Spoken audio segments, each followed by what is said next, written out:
అరకు వెళ్ళినప్పుడు ఈ ప్లేస్లో సన్ రైజ్ని ఎక్స్పీరియన్స్ చేయడం అయితే అస్సలు మిస్ అవ్వకండి. అదే మడగడ వ్యూ పాయింట్. మనం జనరల్గా లంబసింగి వనజంగి వెళ్తూ ఉంటాం మేఘాల సముద్రం చూడడానికి, కానీ ఇప్పుడు అంత దూరం వెళ్ళాల్సిన అవసరమే లేదు. ఈ మడగడ వ్యూ పాయింట్లో కూడా మేఘాల సముద్రం అనేది కనిపిస్తుంది మనకి. చాలా చాలా బాగుంటుంది.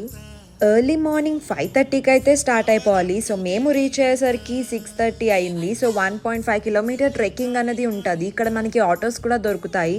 ఇక్కడ Dhimsa dance, pottery, horse riding ఇలా డిఫరెంట్ యాక్టివిటీస్ ఉన్నాయి. కంప్లీట్గా పల్లెటూరు వైబ్ అండ్ జాతర జరుగుతున్నట్టయితే ఉంటుంది.